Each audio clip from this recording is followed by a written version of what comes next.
Hello everyone, and welcome to episode 4 of How to Speedrun Actually Anything. If you haven't seen the first few episodes that'll help you get set up to begin running, check those out before watching this one.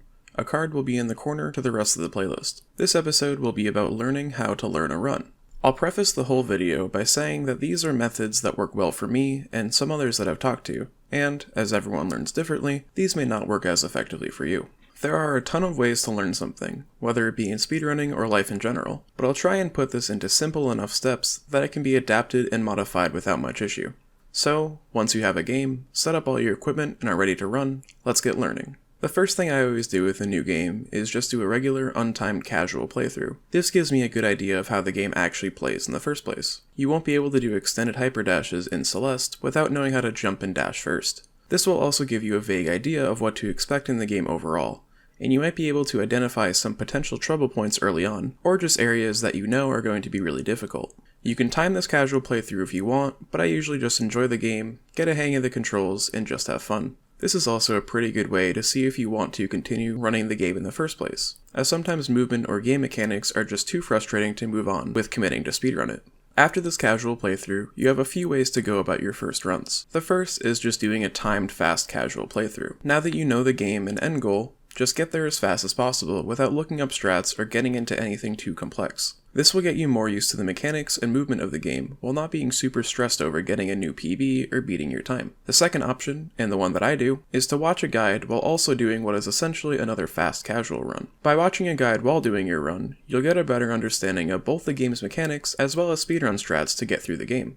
Doing this might be helpful if you tend to commit slower strats to muscle memory, as starting off with and getting comfortable with at least basic speed tech can only help you in the future. However, by doing this, you may just learn the route through an area, do it, then promptly forget as you move on to the next part. The third option is to just watch a guide. This way, you can dedicate your full attention to learning the game, as opposed to splitting it between the guide and your play. However, it might be difficult to remember what the guide's saying when you go to apply it in your own runs. The final option I'll give here is to just learn the individual levels or sections with a guide. This is probably the slowest of the methods, but also the most thorough. By learning a section and practicing it, you'll be able to commit it to memory easier than if you did a full run, but it might also feel repetitive doing the same section over and over again at first. The best option might be to blend all of these paths together and do a bit of everything. Maybe do one fast casual run, practice some areas that you know are difficult, do full runs with a guide, and then watch the guide on its own once you're familiar with the game and its mechanics. At this point, you should feel familiar with the game enough to do runs without having to look at a guide or maps to get you through the route, though you might still have some issues with tech or strats. Now that you've gotten a few PBs, you might want to be resetting more often early in the run after missing some things that might be easier. I recommend not doing this. Doing no reset runs starting off is a good way to get practice on the whole run and easily identify spots that you want to practice outside of a run. If you reset 1,000 times in the first split and never do anything else, you'll be great at that one split, sure, but you'll have no idea what you're doing in the rest of the game. Balancing out when to reset at a lower level is difficult, as you'll often have time saves all throughout the run. Now that you've learned the run and gotten some PBs that you're satisfied with, you're done, right? Time to get the world record?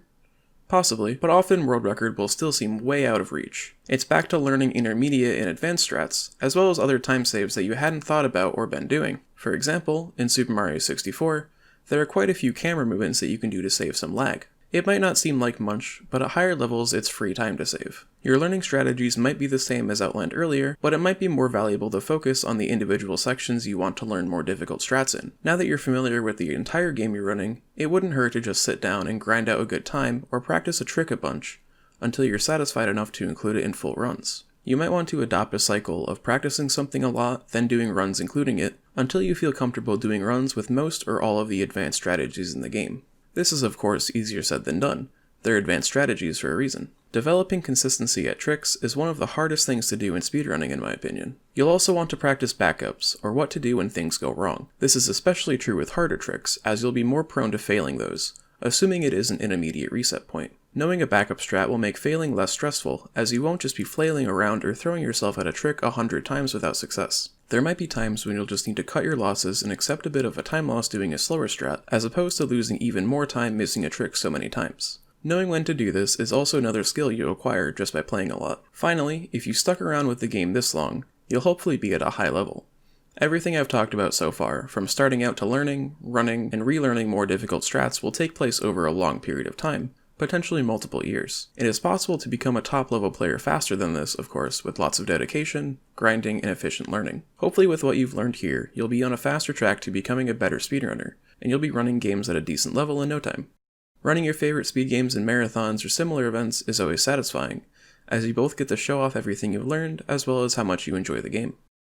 With that, I've covered everything I've wanted to for now with this mini-series. If there's something major that I've forgotten, I might make a follow-up to this. Otherwise, I'll answer any questions that you might have in the comments on these videos or any of the ones that I make. As always, suggestions for videos for my main series, How to Speedrun Anything, are always welcome. Subscribe and all of that. Thanks for watching, and I'll see you soon.